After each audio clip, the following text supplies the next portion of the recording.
Bible को उठाओ, अपनी सीट पे बैठ जाओ, बोलो सर्वशक्तिमान परमेश्वर, ये वचन आज मेरे लिए है। होंठ को खोलो और ये वचन मेरे लिए है। मैं देख रहा हूं ब्रांचेस में जहां आप बैठे हैं, वो सीट्स तक, वो एंजल्स ने आज अनॉइंट किए, वो जगहें तक जहां आप बैठे हैं, मैं देख रहा हूं आप सेम नहीं जाएंगे वापिस। Hallelujah hallelujah. हमारा चर्च जो सुबह का इंजन गर्म हुआ वो अभी भी गर्म है। Hallelujah hallelujah. इस रात में ऐसे लोगों का इतनी गिनती में आना, और जस्ट नई चर्च है ये शाम वाली। हालेलुया। सुबह का इंजन गर्म है कि नहीं? मेरा तो पूरा गर्म है, और आपको मैं गर्म करके जाऊंगा वापिस। शैतान की कोई खैर नहीं आज। वो यीशु के पांव के नीचे था, वो तुम्हारी भी जूती के नीचे होगा। उसने कहा परमेश्वर तुम्हारे पांव के नीचे से शैतान को जल्दी से कुचलवा देगा। यही प्रोफेसी मैं आप लोगों के लिए करता हूं। शैतान को बेचारे लोग पसंद हैं, मालूम है कि नहीं? उसको वो लोग बहुत पसंद है जो हीन भावना में रहते हैं। शैतान को वो लोग बहुत पसंद हैं जो अपने आप को कम समझते हैं। उसको वो लोग पसंद है जो हर वक्त डरे रहते हैं। उसको वो लोग पसंद हैं जो उनको लगता है कि हम विक्टिम हैं, हमारी जिंदगी में अटैक हो रहे हैं, क्योंकि उन लोगों को वो जल्दी से उन पर कब्जा कर सकता है। उसको गर्म लोग पसंद नहीं। You are fearfully and wonderfully made. मालूम है कि नहीं? तुम अद्भुत और भयानक रीति से रचे गए हो। सब कुछ कितना सुंदर बनाया। पहाड़ देखा कितना सुंदर है, शब्द से बना है। तुम हाथों से बनाए गए। मालूम है? चंद्रमा देखा है, सूर्य देखा है? सूर्य इतना छोटा है, बाकी इतने बड़े बड़े सितारे और सूर्य हैं, शब्द से बने हैं। तुम हाथों से बनाए गए। इमेजिन करो, इमेजिन करो। उसने कहा you are fearfully and wonderfully made. जब परमेश्वर ने आपको बनाया ना, जब परमेश्वर ऐसे आदम को बना रहा था, तो परमेश्वर और आदम का कद सेम था। उसने कहा मैं तुम्हें अपने समान बनाता हूं, बिल्कुल मेरे जैसा दिखने वाला। तुम्हारी शक्ल परमेश्वर से मिलती है, मालूम? और ऊपर कोई रंग नहीं है, आत्मा का कोई कलर नहीं है, कोई ब्राउन नहीं, ब्लैक नहीं, व्हाइट नहीं, सांवला नहीं, ऊपर कलर है ही नहीं, सेम कलर है। स्पिरिट का कोई कलर नहीं। आप फियरफुली और वंडरफुली बनाए गए हैं। जिस दिन आपको ये बात समझ आती है, आप अपनी वैल्यू समझ लेते हैं। ना तो अपने आप को ओवर एस्टिमेट करो और ना तो अंडर एस्टिमेट। किसी ने घर बेचना हो तो अगर ओवर एस्टिमेट करता है, नौ जी यही तो 70 लाख का बेचना, और घर कितने का है? 30 का, तो भी नहीं बिकेगा, आप नुकसान में रहोगे। अगर 20 का बता के बेच दोगे तो भी नुकसान में रहोगे कि घर की वैल्यू 30 लाख है। अपने आप को पौलुस कहता है ना तो ओवर समझो ना तो नीचे समझो। जैसा परमेश्वर ने तुम्हें बनाया तुम वैसा अपने आप को समझो। आमीन। हीन भावना वाले लोग परमेश्वर यूज नहीं करता, मालूम है? जिनको यकीन नहीं अपने आप के ऊपर, जो ये बोलते काश मैं उस परिवार में जन्मा होता, काश मैं ऑस्ट्रेलिया में जन्मा होता, काश मैं भी यूके जन्म लिया होता, काश मैं भी अमेरिका जन्मा होता, काश मेरी भी नाक सीधी होती, काश मेरी भी आंखें मोटी होती, काश मैं भी लंबा होता, काश मैं भी काला होता, काश मैं भी गोरा होता। ये बात बोलना परमेश्वर के सामने उसको गाली निकालने के बराबर। उसने आपको बनाया है। हर व्यक्ति को अगर वो एक जैसा बना देता तो सारी दुनिया बोरिंग हो जाती। अगर एक जैसा स्वभाव सबका होता तो रॉबर्ट्स में और हम में फिर क्या फर्क होता? हालेलुया। अगर सारे लोग बॉस बन जाएं, सारे बॉस बन जाएं, तो काम कौन करेगा? जो सफाई कर्मचारी, आप सफाई नहीं कर सकते कई बार। मैं भी बाथरूम धोने के लिए जाता हूं, ओके? जब चर्च के बाथरूम धोता हूं मैं, ओके? मैं जानता हूं मुश्किल जॉब है ये, सब लोग नहीं कर सकते, लेकिन कुछ कर सकते हैं। अगर सब नहीं कर सकते तो सबके घर में गंद पड़ा रहता। आप मेरी बात समझ रहे कि नहीं? परमेश्वर ने बैलेंस दिया है हमें। कोई कुछ कर सकता है और कोई कुछ कर सकता है। सारे एम्प्लॉय होंगे तो बॉस कौन होगा? हालेलुया। सबकी सोच अगर एक जैसी होगी तो अलग अलग काम कैसे होंगे? परमेश्वर ने कहा मैंने तुम्हें फियरफुली और वंडरफुली बनाया है। और जिस दिन मुझे ये समझ आया था और हीन भावना मेरी जिंदगी से निकली थी, उस दिन के बाद से परमेश्वर ने यूज करना मुझे शुरू किया। पहले मैं क्रिश्चियन था, सामर्थ्य भी उतरती थी, पवित्र आत्मा से भरा हुआ भी था, लेकिन यूज नहीं हो पा रहा था क्योंकि हीन भावना मेरे अंदर थी। हालेलुया।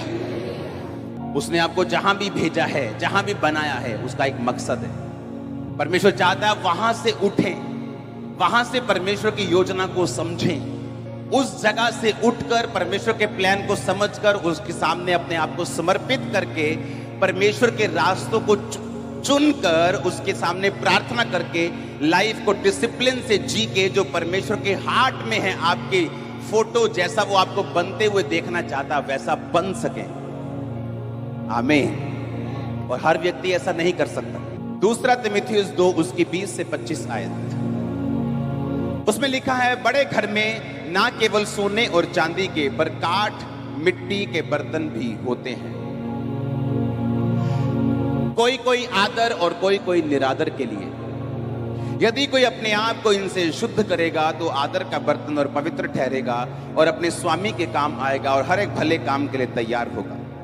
जवानी की अभिलाषाओं से भाग और जो शुद्ध मन से प्रभु का नाम लेते हैं उनके साथ धर्म, विश्वास और प्रेम और मेल मिलाप का पीछा कर। मूर्खता और अविद्या के विवादों से अलग रह, क्योंकि तू जानता है इनसे झगड़े उत्पन्न होते हैं। आमीन। फिर से पढ़ेंगे उस आयत को, 20 आयत को। बड़े घर में ना केवल सोने और चांदी पर काठ और मिट्टी के बर्तन भी होते हैं। आपके घर में एक बर्तन है जो आपकी मम्मी ने संभाल के रखा हुआ है कि गेस्ट आएंगे तो पिलाएंगे। वो कटलरी का महंगे महंगे वाला सेट, जब तुम मांगते हो चाहे तो टूटे कप में मिलती है लेकिन जब गेस्ट आते हैं तो उनके लिए स्पेशल रखा होता है। आगे ना, परमेश्वर ने कहा बड़े घर में सोने और चांदी के पर काठ और मिट्टी के बर्तन भी होते हैं। एक वो कप है जो आपकी मम्मी ने आपके गेस्ट के लिए रखा हुआ है, और एक वो बर्तन है जहां वो कूड़ा रखती है दोनों बर्तन। एक वो बर्तन है जहां सब कूड़ा जमा होता है, एक वो बर्तन है जहां कूड़ा जमा करके हम उसे फेंक के आते हैं। वो भी बर्तन है, वो भी घर का ही है, वो भी आप ही के घर का है, और वो भी एक बर्तन है जो आपकी मम्मी ने स्पेशल रखा हुआ है। परमेश्वर ने कहा जो कोई अपने आप को इनसे शुद्ध करेगा, किन से? व्यभिचार से। किन से? लड़ाई से, झगड़े से, निंदा से, चुगली से, फेक मिनिस्ट्री से, फेक चीजों से, गलत कमाई से अपने आप को शुद्ध रखेगा, वो आदर का बर्तन ठहरेगा और मालिक के पीने के काम आएगा। लेकिन जो कोई अपने आप को इनसे शुद्ध नहीं करेगा वो निरादर का बर्तन कहलाएगा, होगा मेरे घर का ही लेकिन कूड़ेदान में होगा, कूड़े डालने वाला बर्तन होगा, गंदे कूड़े को रखने वाला बर्तन होगा। हालेलुया। हमने क्रिश्चियंस की हालत देखी है जो परमेश्वर में नहीं चलते, उनकी हालत अन्य जातियों से भी बुरी है। मालूम है कि नहीं?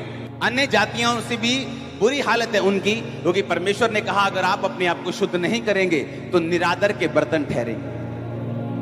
अगर परमेश्वर हमें आदर देने का वायदा करता है कि याकूब का परमेश्वर तेरी इज्जत को बढ़ाएगा, तो हमें यह भी मालूम होना चाहिए कि शैतान हमें निरादर देना चाहता है, और वो अपने आप प्रवेश नहीं कर सकता जब तक वो आपको अपनी चीजों में आपको इंट्रोड्यूस ना करवाए, उस पाप को, उन चीजों को जो शैतान चाहता है कि हम अपनी डेली लाइफ में करें, ताकि वो हमारी लाइफ में एंटर करें और परमेश्वर का आदर नहीं बल्कि उसका निरादर हमारी लाइफ में। हालेलुया। आत्मिक औरतें अपने पति से इज्जत पाती हैं। अगर आज लड़ाई है क्योंकि आप मसीह में हैं, डोंट वरी, वो आपकी इज्जत करेगा एक दिन। आत्मिक लोग अपने घरों में, अपने देशों में, अपने, परमेश्वर ने कहा मेरे नाम के कारण लोग बैर करेंगे, तुम्हारा निरादर करेंगे, लेकिन वो हर टाइम नहीं होगा, ये नहीं कहा परमेश्वर। उसने कहा अगर जो कोई मेरी सेवा करेगा मेरा पिता उसका आदर करेगा। आमीन। अब पौलुस यहां पे तीमुथियुस को समझा रहे हैं। तीमुथियुस उसका स्पिरिचुअल सन था। अगर आप पौलुस की पत्रियों को ध्यान से पढ़ेंगे जो तीमुथियुस को उसने लिखी, तो उसने उसके कैरेक्टर पर जोर दिया है। तीमुथियुस के पास वरदान थे। बाइबल कहती है कि पौलुस ने कहा तीमुथियुस वो वरदान जो तेरे पास हैं, जो मेरे हाथ रखने के द्वारा प्राचीनों के हाथ रखने के द्वारा तुझे मिला था, उस पे अपना ध्यान लगाए रहे। वो वरदानों से भरा हुआ था वो। लेकिन पौलुस पूरी पत्री में उसको अपना कैरेक्टर सीधा करने की और अपने कैरेक्टर में रहने की और इन चीजों से शुद्ध रहने की और परमेश्वर के वचन में चलने की हिदायत देता है, क्योंकि पौलुस जानता है कि गिफ्ट्स आपकी तरक्की के लिए हैं, लेकिन कैरेक्टर आपके लंबे जाने के लिए, बने रहने के लिए है। मैंने लोगों को देखा है सेवकाई खड़े करते हुए, लाखों लोगों में प्रचार करते हुए, कैरेक्टर मेंटेन ना करते हुए और फिर टाइम से पहले उड़ते हुए। आशीष को पाकर उसको गवा देना अच्छा है, आप आशीष ना पाएं और पहले उसे संभालना सीखें। और बाइबल कहती है कि पौलुस तीमुथियुस को यही बात बताता रहा कि जो बातें मैं तुम्हें बता रहा हूं वो सारी कैरेक्टर के रिलेटेड थी। आप मुझे अपना चरित्र बताओ, मैं आपको आपकी प्रोफेसी बताऊंगा। आपका चरित्र आपकी लाइफ की सबसे बड़ी प्रोफेसी है। हालेलुया। आप जानते हैं नए नियम में अगर आप ध्यान से नया नियम पढ़ेंगे पूरा, तो नए नियम में प्रोफेटिक रोल खत्म हो चुका जो पहले पुराने नियम में था। मालूम है आपको? अब लोग प्रोफेसी से नहीं चलते, ये बाबाओं वाला काम है जो लोग कर रहे हैं। अब हम आत्मा की अगुवाई से चलते हैं, ना कि प्रोफेटिक वर्ड से। पुराने टाइम में यहोवा का आत्मा उतरता था, बताता कि अब यहोवा, ये परमेश्वर यूं कहता है, अब तुम ये करो। अब सारा कुछ बाइबल में लिखा है और हमें आत्मा की अगुवाई से चलना है। आमीन। आप मेरी बात समझ रहे कि नहीं? प्रोफेटिक गिफ्ट अभी भी चर्च कलीसिया में काम करते हैं, लेकिन मैं आपको जो बात बताने की कोशिश कर रहा हूं उसे ध्यान से समझ। उसे कहा अब तुम आत्मा की अगुवाई से चलोगे, रोज अपना क्रूस उठा के मेरे पीछे चलोगे, क्योंकि जो परमेश्वर तुम्हें देना चाहता है वो आदर है। जो परमेश्वर तुम्हें देना चाहता है वो तुम्हें घर में आदर का बर्तन बनाना चाहता है, और शैतान तुम्हें निरादर का बर्तन बनाना चाहता है। और पौलुस ने तीमुथियुस को बार बार अपने कैरेक्टर को सीधा करने की सलाह दी। इसलिए मैंने कहा आप मुझे अपना चरित्र बताओ, मैं आपको आपकी प्रोफेटिक वर्ड दूंगा, क्योंकि आपका चरित्र आपकी सबसे बड़ी प्रोफेसी है। आपका कैरेक्टर आपकी सबसे बड़ी प्रोफेसी है। आमीन। अपने पड़ोसी को बोलो तेरा चरित्र तेरी प्रोफेसी है। आमीन। तेरा कैरेक्टर ही तेरी प्रोफेसी। बाइबल कहती याकूब ने अपने 12 पुत्रों को बुलाया और उनके पास के हिसाब से जो कुछ उन्होंने बीते काल में किया उसके हिसाब से उनको प्रोफेटिक वर्ड दिए। रूबेन को बोला कि तू मेरे पौरुष का पहला फल पहलोठा है, पर तू औरों से उत्तम नहीं ठहरेगा, क्योंकि तूने अपने बिस्तर को अशुद्ध किया और एक लड़की के साथ तूने कुकर्म किया, इसलिए तू औरों से उत्तम नहीं ठहरेगा। पहलोठे को हमेशा दुगना मिलता था। अगर 10 बेटे हैं, हाँ, और प्रॉपर्टी के अगर 10 हिस्से होने हैं तो 10 नहीं होते थे, कितने होते थे? 11 हिस्से होते थे। 2 हिस्से पहले बेटे को मिलते थे और बाकी एक एक हिस्सा बाकी बच्चों को, लड़कियों को, लड़का जो भी हो उसको मिलते थे। आप समझ रहे कि नहीं? पर बाइबल कहती है रूबेन को वो नहीं मिला जिसका वो हकदार था। कारण ये था कि वो पाप में फंस गया था और उसने कहा तू औरों से उत्तम नहीं होगा, क्योंकि तूने उस बिस्तर को अशुद्ध किया। उसका चरित्र ही उसके लिए क्या बन गया? प्रोफेटिक वर्ड बन गया। उसने यहूदा को प्रोफेटिक वर्ड दिया, उसने यूसुफ, उसके बच्चों के लिए, सब लोगों के लिए प्रोफेटिक वर्ड उनके पास के हिसाब से दिया। दूसरा तीमुथियुस 2 उसकी 4 और 5 आयत।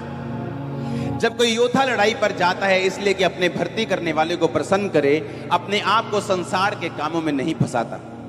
फिर अखाड़े में लड़ने वाला यदि विधि के अनुसार ना लड़े तो मुकुट नहीं पाता।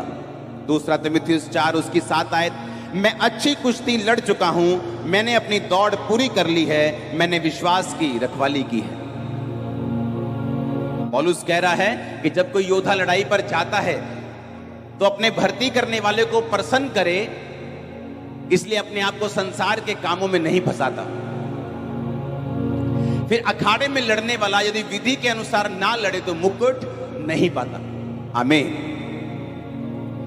आपने फाइट देखी है कभी? UFC में, WWE में, हाँ देखी है फाइट ना? रूल होते हैं उनमें भी।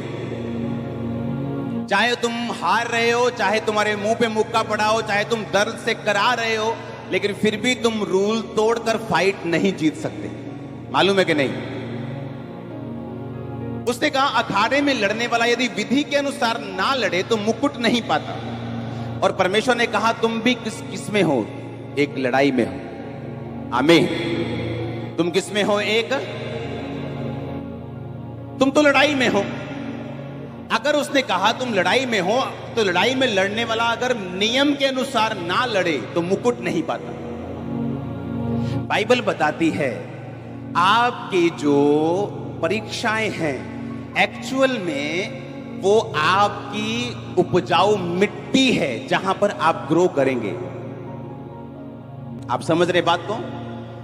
आपकी परीक्षा जो है, मुश्किल परीक्षा, आपकी लाइफ लगी हुई है उसके पीछे। अगर वो चीज ना हो तो आपकी लाइफ बर्बाद हो जाएगी, आपको ऐसा लगता है। बड़ी परीक्षा आपकी जॉब लाइन पे लगी हुई कि आप परमेश्वर में आ चुके हैं, आपके रिश्तेदार आपको तंग कर रहे हैं, एक परीक्षा आपकी लाइफ में है। एक्चुअल में उस परीक्षा को परमेश्वर यूज करना चाहता है आपको ब्लेस करने के लिए। अब ध्यान से समझ। 25 आयत को पढ़ेंगे, 20 से 25 आयत। पौलुस ने कहा तू विरोधियों को नम्रता से समझाए, क्या जाने परमेश्वर उन्हें मन फिराव का मन दे कि वो भी सत्य को पहचान सके। सुनो मेरी बात,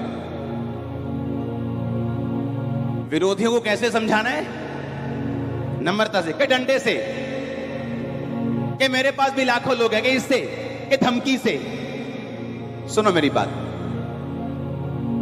आप एक व्यक्ति को पहचान सकते हैं कि वो आत्मिक है या शारीरिक है अगर आप में परमेश्वर का वचन हो तो। जब आपका विरोध होता है, एक्चुअल में आपका विरोध इसलिए होता है कि जहां आपका प्रचार ना जा सके वहां उनका कुप्रचार चला जाता है।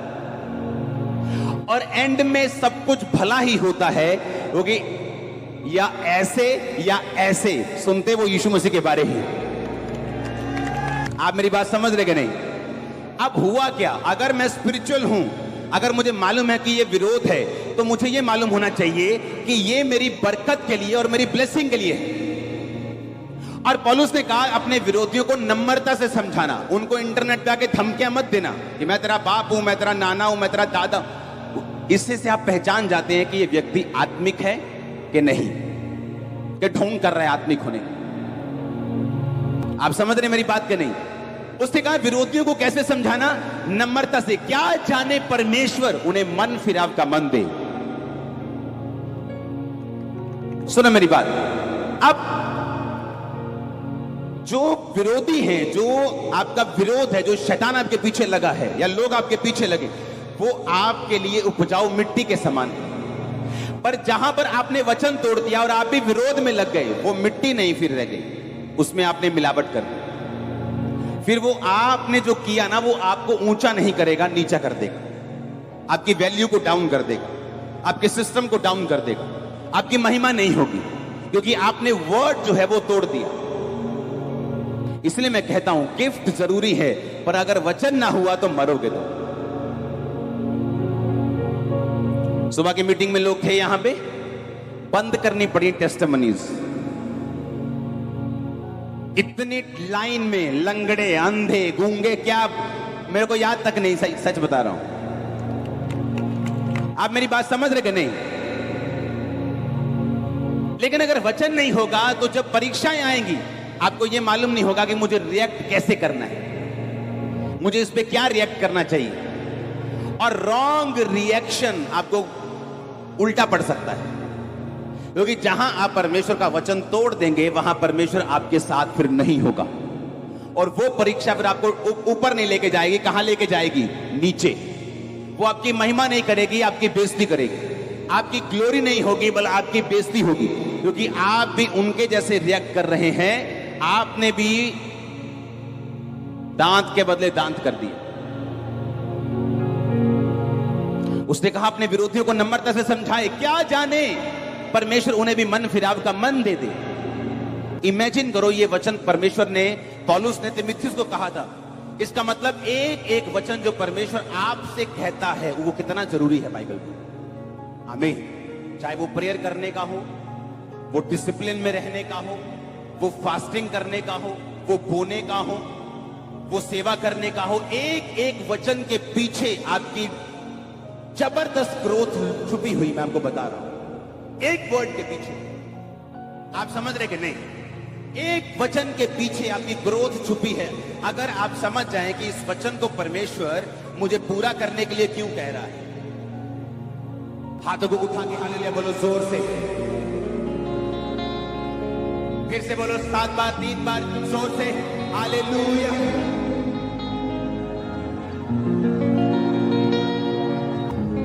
आमीन।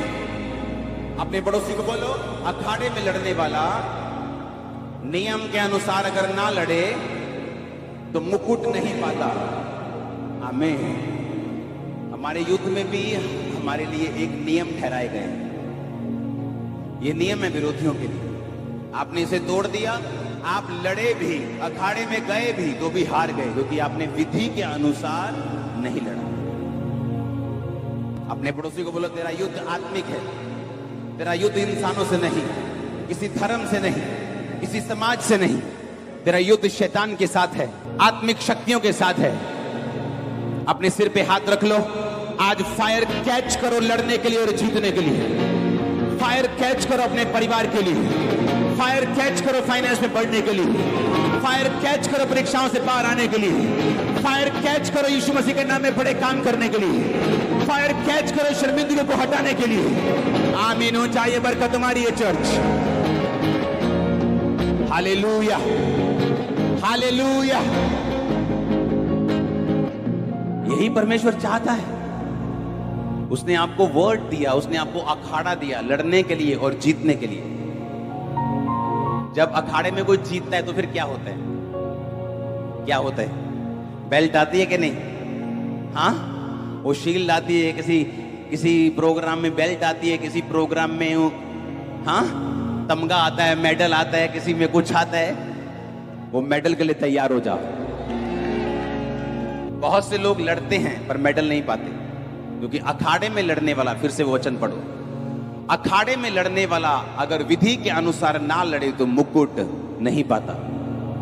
लड़ना है पर विधि के साथ, नियम के साथ। युद्ध है हमारा, हम जानते हैं, लेकिन इंसान से नहीं। युद्ध है हमारा, हम जानते हैं, पर विरोधियों से नहीं। उसके पीछे कुछ आत्माएं हैं, उनसे। आमीन। और जब हम वचन को पूरा करने में कामयाब रहते हैं तो आशीषें परमानेंटली पाने में भी कामयाब रहते हैं। आमीन।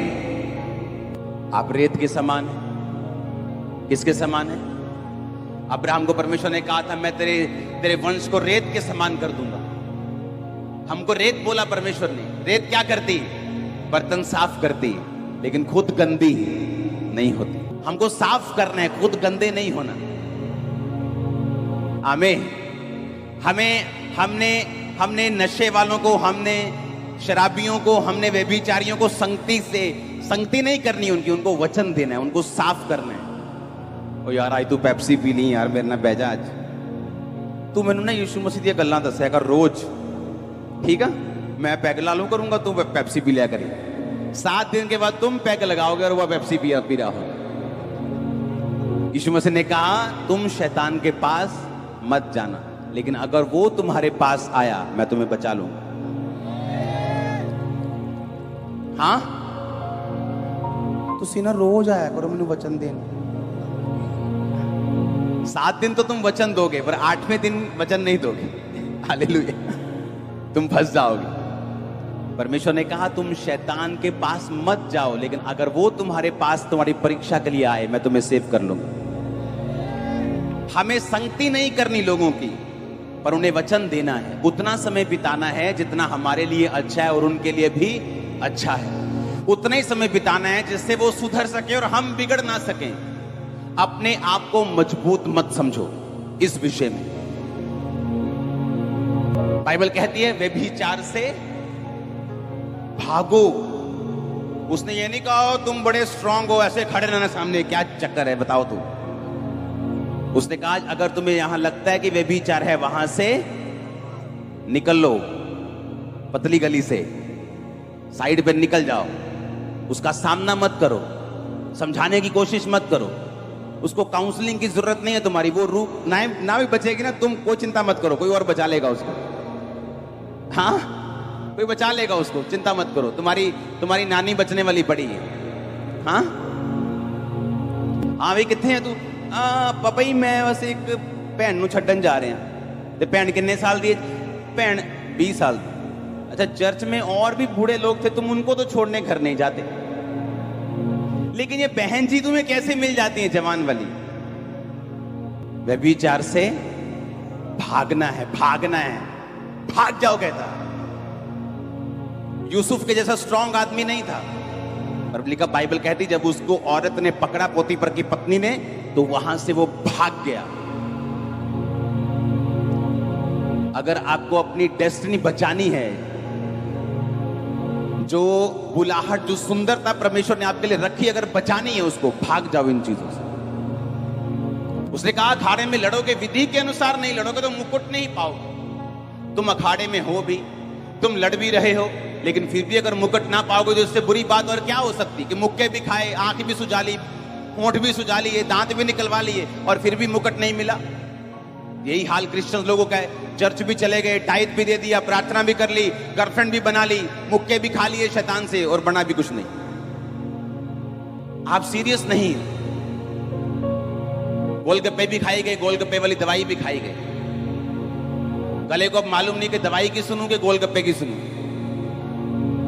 कि खाऊं खाऊं करूं कि चुप हो जाऊं। फिर 2 मिनट में तो बोलता है कि दवाई खा के चुप हो जाओ, और 2 मिनट में फिर पानी पीता है और फिर कहता है खाऊं खाऊं कर। आप मेरी बात समझ रहे कि नहीं? अब आपको ये समझना है, पहले तो गोलगप्पे अच्छे वाले खाने हैं, हालेलुया, ताकि खाऊं खाऊं ना करो तुम। आप समझ रहे कि नहीं? कि आ तो गए अखाड़े में, तो अच्छी तरह लड़ लो तुम। क्यों पंगा ले रहे हो?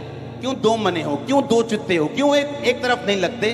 ताकि परमेश्वर जो करना चाहता है वो कर सके तुम्हारी लाइफ में। हालेलुया। कुछ लोग जोक्स मारते हैं अपनी लाइफ में, अपनी लाइफ के ऊपर ही जोक्स मारते हैं। एक तरफ प्रार्थना करते दूसरे पाप करते, जोक कर रहे हैं अपनी लाइफ से, मजाक कर रहे हैं अपनी लाइफ से। जोकर है वो अपनी लाइफ के लिए। सबसे बड़े जोकर वो अपनी लाइफ के लिए खुद ही हैं, क्योंकि उन्हें मालूम नहीं कि अगर विधि के अनुसार नहीं लड़ेंगे तो मुकुट नहीं पाएंगे। मुकुट क्या? एक इनाम, एक प्रतिफल जो हमें भी मिलना है स्वर्ग जाने के बाद, जो यहां पे भी मिलता है। उसने कहा कि जब तू प्रार्थना करने जाए तो गुप्त में, दीवार अपनी चिटकनी लगा के, कुंडी लगा के अपने रूम में गुप्त में प्रार्थना कर, तेरा पिता पब्लिकली तुझे रिवॉर्ड करेगा। एक ये भी मुकुट होता है जो हमें दुनिया में मिलता है, इस धरती पे मिलता है, उसके वचन को फॉलो करने के लिए। एक वो भी मुकुट है जो आसमान में हमें मिलना है। आमीन। धरती वाला मुकुट हासिल कर लो, ये अच्छा है आपके लिए, आपके परिवार के लिए अच्छा है। आप ब्लेस हैं, आज घराने समेत ब्लेस हैं, फाइनेंस समेत ब्लेस हैं। आमीन। हो चाहिए बरकत आपके चर्च। हालेलुया, हालेलुया, आमीन, आमीन। एक एक कदम जो आप परमेश्वर के घर में लेते हैं, इवेंजलिज्म करने वक्त, सुसमाचार सुनाने वक्त, सेवा करने वक्त, बोने वक्त, प्रार्थना करने वक्त, एक एक कदम परमेश्वर उसका आदर करता है। वो भूलता नहीं, भूलता नहीं। वो एक पास्टर बहुत दुखी होकर प्रार्थना कर रहा था। उसे लग रहा था कि मैं इतने सालों से प्रेयर कर रहा हूं, मेरी सुनी नहीं जा रही। परमेश्वर के सामने प्रकट होते और कहते, ये देख डायरी, जिस दिन तूने प्रार्थना करनी शुरू की थी मैंने लिखा था, फिर तूने की थी इस दिन मैंने ये भी लिखा, तूने इस दिन फिर की मैंने ये भी लिखा, मैंने सारी प्रार्थनाएं तेरी डायरी पर लिखी, आज मैं तुझे जवाब देने के लिए आया हूं। वो तो ये भी कहता है कि अगर तुम किसी परमेश्वर के दास को, क्योंकि वो प्रभु का दास है, एक कटोरा ठंडा पानी पिलाओ तो तुम अपना प्रतिफल ना खोगे। हालेलुया। एक एक कदम परमेश्वर आपका देख रहा है, जो सच्चाई में आप उठा रहे वो देख रहे हैं। आपका फ्यूचर शैतान के लिए खतरा है बहुत बड़ा, वो इतना ब्राइट है शैतान अंधा हो जाएगा आपकी लाइफ को देखकर। सच कह रहा हूं मैं। आमीन। क्रिश्चियनिटी में आने के बाद लोग समझ नहीं पाते कि अपने चरित्र से आपको अपने परिवार को खींचना है, अपने कैरेक्टर से परमेश्वर में चलना है। आमीन। आपका कैरेक्टर ऐसा होना चाहिए, आपका अपना परिवार आपका फैन होना चाहिए। हालेलुया। जब लोग आपको आमीन आमीन बोलते और हालेलुया बोलते देखते हैं और घर जाकर आपके चरित्र को वैसा नहीं देखते जैसा होना चाहिए, आप पे वो यकीन नहीं करते। आपको परमेश्वर आज से इनर ग्रेस दे, आपके अंदर वाला व्यक्ति ग्रेस पाए आज, आप स्ट्रांगली चल सके परमेश्वर में। आमीन हो चाहिए बरकत तुम्हारी ये चर्च। Hallelujah hallelujah.